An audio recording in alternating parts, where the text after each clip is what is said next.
оны 10 сарын 29-ноос 30 шилжигшин Монгол Улсын иргэн цагдаагийн байгууллага тагнуулын байгууллагын хамтарсан шалгалтаар Улаанбаатар хотын 6 зочд буудлаас 800 гаруй хэт иргэний үйл ажиллагаа баримтжсан байна.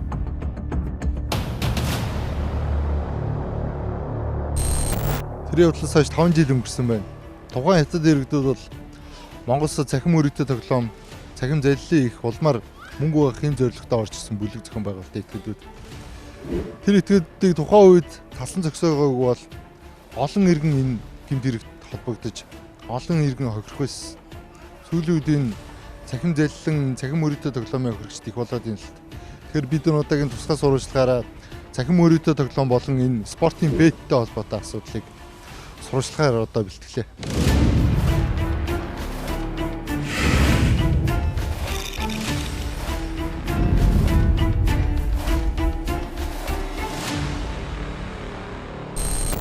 Нийслэлийн Сүхбаатар, Чингэлтэй, Баянзүрх дүүргийн Union Building, Sacred Garden, Амар, Kentaur, Sunny Town, Oriental зэрэг зочид буудалд 2019 оны 10 дугаар сарын 29-ноос 30-нд шилжих шөнө цагдаа, тагнуул, гадаадын иргэн хариатын албан хаагчид нэвтэрч бүгд найрамд хятад ард улсын 800 орчим иргэнийг дайчлан баривчилсан. Тэдний 637 30 хоногийн хугацаатай жуулчлалын визээр ирсэн байлаа. 586 нь Монгол улсаас хөхөдөд суугаа ерөнхий консулын газраас, 30 нь Ирээн хотод суугаа консулын газраас, 21 нь Бээжин дэх элчин сайдын яамнаас виза авчээ.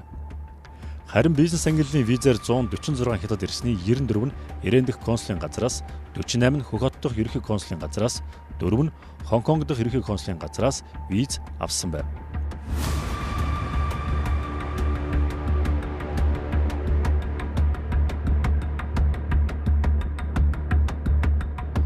...2019 оны 8-аас 10 хүртэлх 2 сарын хугацаанд Монголд цугласан хятадуудын виз 30 хоногийн хугацаатай хэдийж зочид уудлын түрээсийг 3 жилээр төлж өндөр хүчин чадалтай 1000-аад компьютер, 10,000 гаруй SIM карт, гар утас болон өндөр хурдны интернет бэлдсэн байжээ.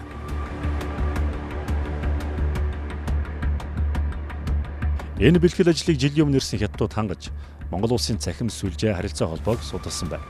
Авчирсан нутаг нэхнүүдтэй хуурамч хаяг данс нэх, хувийн мэдээллийг нь авах, бусдын итгэлийг олж синхруулах, цахимаар заллах болон урьдаас бэлтгэсэн мөрөөдө тоглоомын сайт ашиглах заавар хичээлийг хэдэнтэй орсон байна.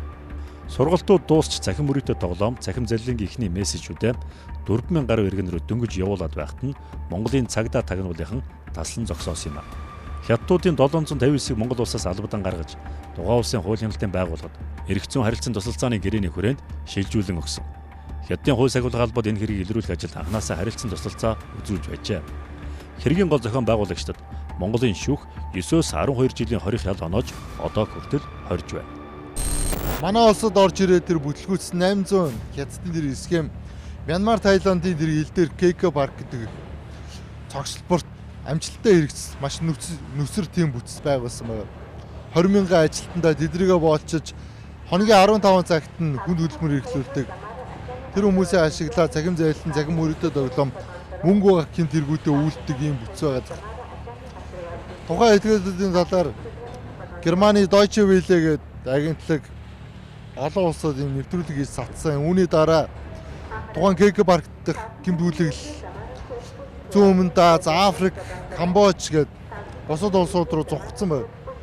Хууль бус цахим мөрөөдө тоглоом, цахим заллин, хөдөлмөрийн мүлжлэг, хүний наймааны Аз дахь там гэгддэг KK паркт тодорхой хугацаагаар байсан. Тэндээс эх орондоо ирсэн Монгол улсын иргэдэг 2-7 хоногийн өмнө эрүүгийн цагдаагийн албаныхан баривчилжээ. Цагдаагийнханд баригдсан Монгол улсын иргэн Ö, Б, А, БД нар нь 2023 оны 7 дугаар сараас 2024 оны 4 дугаар сарын хооронд Мянмар улсад байрлах KK паркт цахимаар бусдыг заллин эхлэх чиглэлээр ажилласан байна. Тэднийг 2024 оны 6-аас 7 дугаар сард Монгол улсад ирээд байхад нь хяналтад авсан бололтой. Дээрх иргэдэн монголчуудыг хохироогүй боловч Австрали, Канада, Герман, Шинэ Зеланд зэрэг улс руу шигэлсэн заллих гэмтрэгт оролцож байжээ.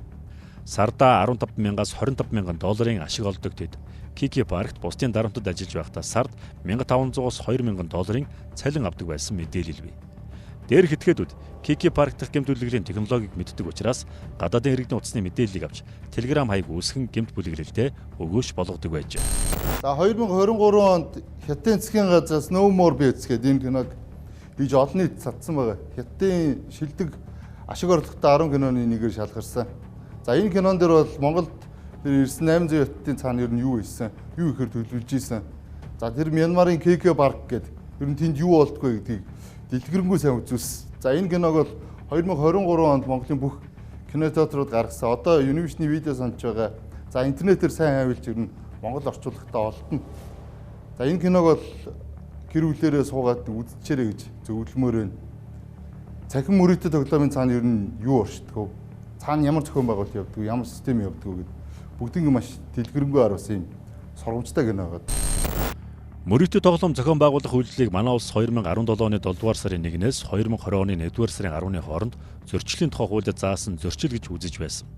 Цар тахлын үед мөрөөдө тоглоом цахим хэлбэрт шилжиж, үүнийг ашиглан бусдыг лөөвөрдөж хохирох, мөрөөдө тоглоом дундсан иргэд өөрийгөө болон бусдыг залилж хохирох явдал нэмэгдсэн байна. Иймээс зөрчилд тооцож байсан мөрөөдө тоглоом зохион байгуулах үйлдэлийг 2020 онд гэмт хэрэгт тооцож, эрүүгийн хуулийн 2017 дугаар зүйлд томьёолсон байдаг юм а. Жишээ нь казино дээр бол цаанаасаа тохируулсан системээр ялангуяа онлайн бол мөнгө хожино гэдэг магадлал бол 0 гэхэд болно. Цаана нь бол өөр байгаа шүү дээ. Яаж идэрхий одоо тэр орж байгаа нэг оролцогчийн хувьд бол ямарч хожих боломж бол байхгүй байхгүй. Нөгөө дөрөв нь бол хуйлдаад нөгөө тоглогчийг бүх мөнгөнд авч байгаа юм процесс. Нэгжлийг хийх явцад нэг суурин компьютер байршуулчихсан. Тэрэндээ 4-5 гар утас юм уу? Одоо ноутбук, таблет холбочихсон. За тухайн иргэд болохоор өөрөө би одоо 10 хүнтэй зэрэг тоглож байна гэж ойлголт авдаг боловч ерөөдөө 9 эсрэг 1 ч юм уу 5 эсрэг 1 гэсэн зарчимтай үйл ажиллагаа явуулдаг.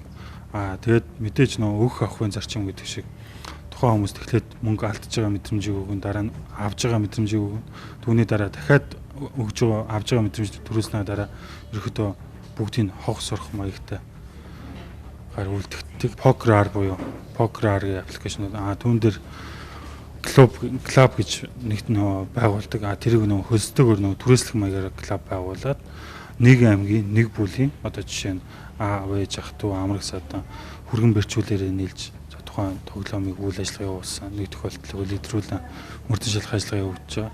За үүн дээр бол нийт зарцаас хөрөнгө нь бол нэг 7-8 тэрбум орчим төгрөгийн хөрөнгө болон мөнгийг зарцаачсан. Мөрөөдө тоглоом зохион байгуулах гэмт хэрэг 2020 онд 15 бүртгэгдэж байсан бол 2021 онд 565 болж өссөн. Улмаар 2022 онд 412, 2023 онд 674 болж нэмэгдсэн нь нэг талдаа энэ төрлийн гэмт хэргийг илрүүлж бүртгэж байгаагийнх, нөгөө талдаа энэ төрлийн гэмт хэрэг улам ихсэж байгааг харуулж байна.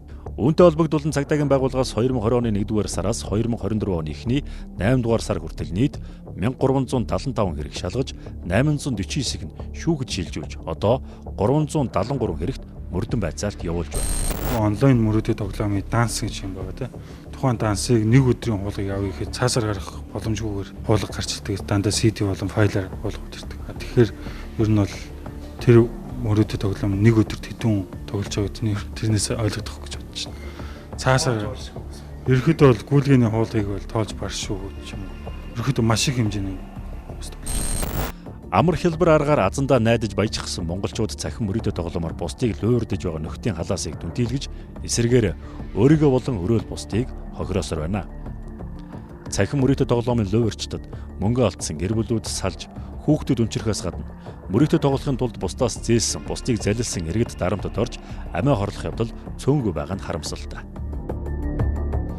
Энэ хүү гэмтэргүй бол өмнө өөр ангаа аймагуудад амиа оруулжсэн тохиолдлууд байгаа. Саяхан 2 жилийн өмнө хэд Баянзүрх дөрөвт гэр бүлийн эрэгтэй эмэгтэй хоёр маань буудалд амьдсаа алдсан хүртэл тохиолдол гарч байгаа. Сүүл тэр сквадрын талбай дээр одоо өөрийгөө шатаасан амиа хорлохыг завдсан залууг үйлдэлчихсэн яг энэ одоо цахим тоглоомтой холбоотойгоор маш их хэмжээний мөнгө алдсан, машин дэргээ хүртэл алдсан, сэтгэл санааны гутралд орсон ийм асуудал байна. Нэг 10 сая төгрөг орчим бол алддгийг тэр залуу.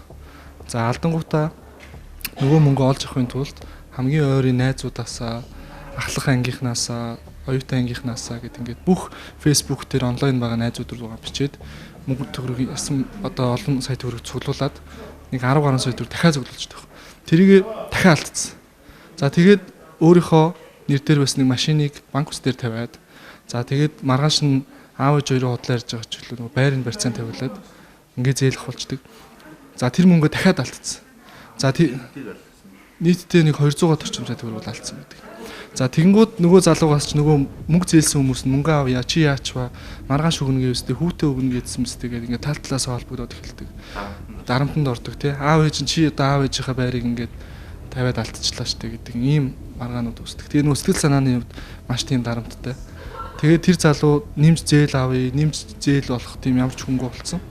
За тэгээд одоо амиа оролцсон байгаа байхгүй. Хичнээн сар жилийн дотор амьдрал нь эргэжиж байгаа. Одоо эн чинь нэг хэдхэн хоногийн дотор л нэг 14 хоногийн дотор л бас үйл явдлахгүй. Цахимаар гадагшилж байгаа мөрөөдө тоглоомд алдаж байгаа мөнгөний тоон дүн ойролцоогоор 100 орчим тэрбум төгрөгөнд одоо эргэлж байна гэдэг ийм тооцоо байгаа. Одоо ялангуяа энэ ковидын хөл хорионы үеэс хойш бүр өсрөнгөө хөгжиж байгаа байхгүй. Янз бүрийн шин сайтууд гарч ирсэн, шин энэ покерын аппликейшнууд гараад ирлээ тий. Хүмүүс бол энэ цахим мөрөөдө тоглоомын хаягуудыг энэ цахим мөрөөдө тоглоом ажиллуулж байгаа вебсайтуудыг нь хаагаад өгөөч, энэ аппликейшнуудыг хаагаад өгөөч. Тэр тавьж байгаа данснуудын тэр Facebook аккаунтуудын бүгдийг нь хаагаад өгөөч л гэдэг. Хаагаад нэмэргүй энийг маргааш нь дахиад нээчдэг. Тоглоё гэсэн хүн бол ямар нэгэн аргаар дараагийн VPN-д татаад ч юм уу бусад технологийн боломжуудыг ашиглаад тоглолцдог. Цахим орчинд мөрөөдө тоглоом зохион байгуулагчдыг банкны дансаар нөхөөж илрүүлэхэд улам хүнд болж байна. Тэд өөрсдийнхөө дансыг тавихаа болсон. Харин бусдыг хуурч төөрөгдүүлж эсвэл шан харамж амлаж нээлгсэн дансыг гэмтэрг үйлдэлтэй ашигладаг. Автомашинд авдар арх комиссын хувцас атсан хэрэгтнүүд нарантуул динжимэн хар хорин захаар явж архины хамааралд орсон бол тэнэмэл амьдралд иргэдэд тараан хариуд нь тэдний нэр дээр олноор нь данс нээлгдэг. Мөн ийм нөхөд аслагдсан сум суурин газараар явж мэдээлэл муутай иргэдийг хуурж хувийн мэдээллийг нь аван банкны данс нээж дансны дугаар кодыг нь авдаг байна. Улмаар мөрөөдө тоглоом цахимаар явуулахдаа тэдгээр дансыг тавьж мөрөөдө тоглоомчдын мөнгийг дуурддаг байна. Иргэний хуулийн зохицуултыг ч гэсэн бас энэ мөрөөдө тоглодог хүмүүс сайтар ойлгож явах хэрэгтэй.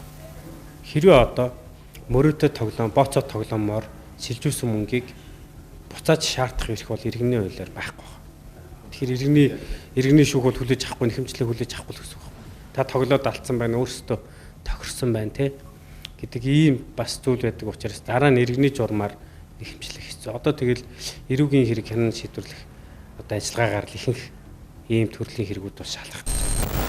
Мөрөнд мөнгөө тавьж алдаж байгаа нь өөрсдийг нь хох боловч өнгөрсөн хугацаанд ажил хариуцсан хүмүүс зүгээр суугаагүй. Баттөмөрийн их баяр хууль зүйн одоо дэргийн сайтаар ажиллаж байхдаа буюу 2023 оны 11-р сард эрүүгийн цагдаагийн албаны кибер гэмтрэхтэй тэмцэх хэлцээг газар болгон өргөтгөн зохион байгуулж иргэдийн алдсан мөнгийг царцаах чиг үүрэгтэй шуурхай ажиллагааны хэлтэц буюу цахим залилант тэмцэх төвийг байгуулсан юм а. Тус хэлтэц 24 цагаар 3 ээлжээр ажилладаг. Улсын ерөнхий прокурорын А70 тушаалаар шуурхай ажиллагааны хэлтэц Монгол банк болон арилжааны банкудтай 24 цагаар ажиллах жижүүрийн прокурор томилхоор судалж байна. Энэ төвийн тусламжтайгаар прокурор банкудтай хамтарч тухайн гарсан мөнгийг шуурхай зарцаах арга хэмжээ. Шуурхай зарцаах арга хэмжээ. Ингэснээр бидний тооцоож байгаагаар цахим төрлийн энэ гэмт хэрэгээс урьдчилан сэргийлэх асуудлыг 50% бууруулж чадна гэж үзэж байгаа. Энэ 50% бууруулах, 50-аас дээш бууруулах асуудал цэвэр танаас хамаарна. Иргэн танаас өөрөөс ч хамаарна. Та энэ төрлийн гэмт хэрэгт өртсөн гэдэг одоо тийм сэжиг халдлага бий болсон даруйд шууд 102 төв эсвэл кибер гэмт хэрэгтэй төв гэсэн энэ хуудсанд шууд мэдэгдэж бидэнтэй хамтарч ажиллахыг хүсье. Он гарснаас хойш ерөөдөө нийт 63 удаагийн ийм дуудлага мэдээлэл ирсэн ба за түүн дээр бол хагас тэрбум орчим төгрөг яг прокурорын зөвшөөрлөөр хязгаарлаад барьчихсан баг гэсэн. Ер нь зарсан хөл байгаа болоо. Яг өнөөдрийн байдлаар бол буцаасан юм байна. Сэтгцийн эрүүл мэндийн үндэсний төвд мөрийцөх дом буюу F63 оншоор 2020 онд 3 иргэн, 2021 онд 8 иргэн, 2022 онд 75 иргэн, 2023 онд 101 иргэн, 2024 оны 8 сарын байдлаар 75 иргэн амбулаторт үзүүлжээ. Тэдгээрээс 2023-оос 2024 онд 61 иргэн мөрийцөх донгийн онцтойгоор сэтгцийн эрүүл мэндийн үндэсний төвд хэвтэн эмчилүүлж байгаа юм а. Тэгэхээр одоо яг энэ бол илэрч байгаа даа шүү дээ. Энийний цаана хэдүүн ч юм байх үгүйсэхгүй. Энэ хүмүүс гэмт хэрэгтэн болдог. Бараг энэ гэмт хэргийг 100 саяас дээш үнийн дүнгээр 500 сая тэрбум хүртэл төгрөгөөр одоо тоглоомд алдаад нэг төрлөө охирч байхгүй. Тэгээ энэ мөнгөө ер нь энэ хугацааны 3-4 жилийн туршид олж авахын тулд байнгын одоо хүмүүсээс зээлсэн эсвэл худлаа хил залж авсан эсвэл одоо ажиллаж байгаа байгууллага ч юм уу аж ахуй нэгжээсээ хөрөнгийг өөрийнхөө хөрөнгө одоо тэр байгууллагын хөрөнгийг завшиж өргөдүүлсэн ийм л хэрэгүүдийг үлдчихэж байгаа. Энэ бүхний дараа тэр хүний гэр бүлийн нэгдүгürt гэр бүл байхгүй болж байгаа. Хоёрдугаар эдийн засгийн хувьд бол чадамж бол бүр байхгүй болж байгаа. Тэгээд амьдрал нь бол бүхлээр сүрч байгаа байхгүй. Тэгээд эргээд буцаад одоо тэр хүн хэвийн ажиллаж амьдрах яварч боломж бол байхгүй. Тэр чигт өөрөө авлах тунд явж идэв. За мөрөөдөл тоглоомоос илүү энэ бет бас их асуудал болж байна. Анги хамт олон байгууллага найз нөхдийн дунд шинжэнгөө бет тавьж тоглодог юм хүмүүс байна. Би одоо 500 мянгаыг тавиад 800 мянга болгоод авчлаа. Саяыг тавиад 3 сая болгочлоо. 10 саяыг тавиад 30 сая болгоод авчлаа гэх нэгэндээ гайхалт. Тэгээ нэгэндээ зааж өгөөд за бусд нь тэгээд тэрэнд нь автвал одоо амар хэлбэрээр мөнгө өсгөөд авчих юм байна гэх бөөндөө ингээд сууцгаад. За энэ бетийнхэн бол олон төрлийн үйл ажиллагааг санхүүжүүлж байгаа Монголд тэрбум баран цацж байгаа. Хамтлаг дуучдын тоглолтын ивент гэдэг чинь урлаг спортын олон арга хэмжээг ивент гэдэг чинь эндээ бол мөнгө харьлах. За улс төрөөр бол нөгөө сонгогдохын тулд тойргоо услалаа гэдэг шиг ийм асуудал. Тэгээд мөрөөдөл тоглоомоос илүү их анхаарал татж байгаа энэ бол сэдв. 1xbet гэдэг одоо сүүлийн бүхэл одоо урлаг спортын арга хэмжээнүүд ивент гэдэг чинь тий. Үрсээ илэр тэгээд энэ одоо хуулиар зөвшөөрөгдсөн тусгай зөвшөөрлөлтөө юу? За яг 1xbet гэж одоо компанийн нэрийг би сайн мэдэхгүй байна. За хууль зүйн яамнаас бол 2006 оноос хойш сая зөвшөөрлийн хуулийг гаргах хүртэл хугацаанд бол янз бүрийн ийм зөвшөөрөл олгогдоод байдаг. Зөвшөөрлийн хууль сая гарч ирснээрээ бол яг энэ төлбөр таавар бооцоо тоглоом хоёрын ийм тусгай зөвшөөрлийг бол олох хүсэлтүүдийг хүлээж авсан. Гэхдээ шаардлага хангаагүй ч юм уу тодорхой хэмжээгээр татгалцсан юм тохиолдлууд байд юм л. За эргүүлээд нөгөө татгалцсан шийдвэр дээр нь үндэслээд шүүгцээр хагаад одоогоор бол 3 аж ахуйн нэгж. За 2 нь бол сая дахиад бас шүүгтээд авчиж явах шиг ингээд нийтдээ 5 аж ахуйн нэгжийн зөвшөөрлийг сэргээх ийм шүүгэн шийдвэр гарч чаддаг юм байна. Сэргээх жагой тусгай зөвшөөрөл олгох ийм шүүгэн шийдвэр гарч чаддаг юм байна. Спорт бооцоо тавар бол тухайн хүний мэдлэг, ур чадвар, хэр судалгаа хийсэн байна гэдэг олон зүйлээс шалтгаалаад хожих магадлалууд бол байгаа. Зарим тохиолдолд бүр зөвхөн энэ чиглэл дээр бооцоо тавиад амьдралаа залгуулад явдаг хүмүүс ч байгаа. Тэр нь гэхдээ мэдээж маш бага. Нэг 10% хүрэхгүй юу нийт бооцоо тавьж байгаа хүмүүс юм. Одоо 1xbet чинь Оросд эцэст нь бол Орос хүмүүс. Тэгэд Оросд 23 спорт таврын компани байдаг гэж. Тэгэхэд 1xbet-ийг Оросдоо хүртэл хоригдсан. Би өөрөө бүр Оросын тэр одоо спорт тавар тоглоомын үйл ажиллагааг хариуцдаг агентлаг гэдэг. Тэр агентлагийн дарга хүмүүстэй ч уулзаж үзэж яхад өөрсдийнх нь өгсөн мэдээлэлээр манад 1xbet-ийг хоригдсан. Лөөр хийдгээ, заллин хийдгээ гэдэг асуулт. Тэгээд тэр Орос хүмүүсийн компани шалгаад үзэхээр Кипрт бүртгэлтэй. Тэгээд Монголд бол тусгай зөвшөөрөл аваагүй. Хууль бусаар үйл ажиллагаа явуулж гин гэсэн. Ямар нэгэн байдлаар татвар ерөөсөө огт төлдөггүй. Тэгээд энд байгаа залуучуудыг цалинжуулж гин гэсэн нэрийдлэр тухайн залуучуудын одоо хувийнх нь дансыг ашиглаж үйл ажиллагаа явуулдаг. Агент гэдэг нэг ийм тусдаа альбом тушаал гараад ирсэн. Агентийн орлого нь болохоор ингээд цэнгэлэлт болон таталтанд орлого авдаг одоо таталт болгоны 7% ч юм уу тий цэнгэлэлт болгоны 5% гэдэг байдлаар. Агент гэдэг ер нь хичнээн хүн байдیں۔ Агент гэд Монгол улсад одоо нэг 200 гаруй итгэдэг байна. Яг аль биесна. Агент нэрийдлэр бас иргэдэг зайлдаг бас нэлээ олон хүмүүс. Олон улсын судлаачдын үзэж байгаагаар 2032 он гэхэд дэлхийн спортын бооцооны зах зээлийн 30% Аз төв дангаараа бүрдүүлэхээр байна. Манай улс спорт беттинг буюу төлбөрт тавар бооцоо тоглоомын тусгай зөвшөөрлийг хууль зүйн дотоод хэргийн яам өгч болохоор хуульчилж, тус яамнаас Temp Partners компани, NZGM болон 1xbet бэлэг гэсэн 3 компани тусгай зөвшөөрөл авчээ. Гэсэн хэдий ч бооцоод тоглоом төлбөрт тавар бетийн талаарх наривчилсан хуульгүй байгаа нь нэг талаар эрсдэл дагуулж, нөгөө талаар зарим боломжийг алдаж байгаа тухай судлаачид ярьж байна. хамгийн сүүлийн байдлаар зохицуулалтанд оруулсан одоо маш олон анхааралд орсон салбар гэвэл виртуал хөрөнгийн одоо асуудал байгаа тийм виртуал хөрөнгийн үйлчлэлийн үзүүлэгчдийг зохицуулалттай болгосноор тухайн арилжаа хийх боломжийг олгоод байгаа систем нь гэмт хэрэгт ашиглагдахаас урьдчилан сэргийлэх тэрүүгээр дамжиж байгаа мэдээлэл хувь хүмүүсийн одоо тэнд өгж байгаа цугларч байгаа мэдээллийн бүрэн бүтэн аюулгүй байдлыг хангах за тэр биржүүд нь ажлын байр бий болгох Монгол улсад одоо яг бүртгэлтэйгээр татвар төлөгч гэдэг юм уу те эдгээр одоо ач холбогдолтой эдийн засгийн үр өгөөжүүд нь бол гараад явж байгаа. За яг үүнтэй адилханаар одоо энэ бет тавьж байгаа эдгээр чинь бүгдээрээ систем дээр суурилж байгаа те энд нь бол одоо юу гэдгийг банк төлбөрийн системүүд банкны дансаар дамжиж одоо зөвхөн одоо хяналт тавьж байгаа хэ тодорхой тохиолдолд тийшээгаа мөнгө одоо гэмт хэрэг үйлдээд мөнгөө тийш нь шилжүүлж гаргасан ч юм уу тохиолдлууд дээр бол банкны зөвхөн зохицуулалтын салбар буюу банкны салбар ч өөрөө зохицуулалттай тий энэ зохицуулалтын салбараар дамжиж тэр явж байгаа мөнгөний хөөх байдлаар одоо тогтоох ч юм ажиллагаанууд явж байгаа. Тэгэхээр зохицуулалтын салбар гэдэг чинь өөрөө хяналт тавих боломжийг бий болгодог. Тавьсан хяналт нь өөрөө хууль ёсны байх боломжийг бий болгодог. Яг нэгдүгээр нэг хяналтанд авч байгаа байхгүй.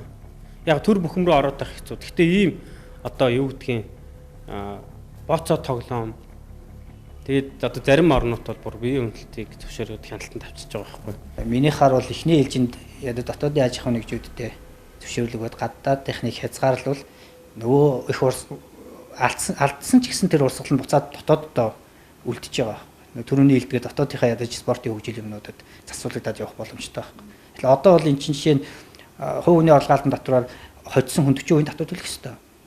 За аж ахуйн ажиллагааны орлогын татвараар 10% компани төлнө. Дээрээс нь онцгой албан татврын хуулиараа сар болгон үйл ажиллагаа явуулсан ч вэ, ашиг олсон ч вэ, олоогүй ч вэ 36 сая 200 мянган төгрөг төлнө. Ингээд татваруудад төлөх ёстой байхад одоо бол гадны компаниуд нэг төгрөг татвар төлөхгүй шүү. Тэгэхээр сардаа гадагшаага хэдэн 10 магадгүй 100 тэрбумаар ингээд мөнгө ямар ч хяналтгүй ямар ч татваргүй урсаад идэг энэ эргээд Монголынхаа валютын нөөцөнд хүртэл нөлөөлөх хэмжээний асуудал байгаад байгаа. Хэлбэр тавар боц тоглоом одоо хонжир цуглаа гэдэг нөө эрх зүйн орчдыг бүрдүүлэх нь хуулийн төслөөр нь явж исэн. Энийг улсын хурлд одоо өргөн мэдүүлэхээр ингээ ажиллаж байгаа юм байна тий. Энэ одоо энэ нийгэмд гараад байгаа одоо бет тавьж ин залуучууд мөрөгдөд тоглож чинь тий. Цахимаар мөрөгдөд тоглоод тэгээд ажил амьдралаа алдаг, нэр үнэтэй алдаг. За бүр амиа орлоход хүртэл хүрж байна. Тэгээ энэ асуудлыг ер нь зохицуулж чадах юм уу? Казиногийн төрлийн тоглоомуудыг зөвшөөрөхгүй байх ёстой. Бусад одоо ямар төрлүүдийг би зөвшөөрж болох юм? Энэ зайнаас буюу цахимаар тоглуулж байгаа тохиолдолд серверүүд нь Монголд байх ёстой юугүй юу? Гомдол гаргахад энэ этгээдүүд нь Монгол үйл ажиллагаа бүртгэлтэй байх ёстой юу? Энэ орж ирж байгаа боцооны мөнгүүд нь Монгол улсын арилжааны банкаар байрших ёстой юугүй гэдэг энэ асуудлуудыг ярихгүй бол өнөөдөр энэ одоо мөнгө угаах хэрэгсэл болгож магадгүй одоо оюутнуудыг их ашиглаж байна. Ажилгүй тэтгэврт орсон хүмүүсүүдийн дансыг ашиглаж энд мөнгө байршуулаад буцаагаад хадаад улсын тэр энэ үйл ажиллагаа явуулдаг хүмүүс рүү шилжүүлдэг ийм одоо схемлэг ингээ бүр нарийн орцсон байна. Тэгэхээр магадгүй зөв чөлөө цагаараа нэг тийм спортын үйл ажиллагааг үзэнгээ жижиг маш жижигээр одоо бет тавиад бас ингээд чөлөө цагаа өнгөрөх энэ хэм маяг руу шилжүүлж бас энийг хөгжүүлэхгүй бол энэгээр амьдрна, энэгээр одоо маш хэмжээний мөнгө олно гэдэг зүйлээр хандаж одоо энэ өөрөө эргээд энэ төрлийн гэмтэргүүдийн цаана буюу энэ зохион байгуулалтаа зүйлийн тохирогч болж бүх одоо амьдрал ахуйгаа алдах юм нөхцөл байдал үүсээд байна. Засгийн газрын нэг ч одоо өргөн мэрдэг юм хахтагч ойлгомжтой одоо шинжсэн найруулгын хов гişүүд ингэж болдог үлээ. Хууль санаачлах эрхийн хувьд бол байж байгаа. Яг зүгээр энэ асуудлыг бол бизнесийн газар хууль зүйн дотоод хэргийн яамд явж байхдаа бас анхаарал одоо тий хандуулж сэтгэл жилээж энэ асуудлыг зохицуулахгүй бол ийм сөрөг үр дарууд гарч байгаа юм байна гэдэг зүйлийг ойлгож ирсэн учраас энэ асуудлыг хандах тухайд хуулийн төслийг боловсруулж ирсэн. Яг энийг одоо мэдээлэлтэй хүн байхгүй.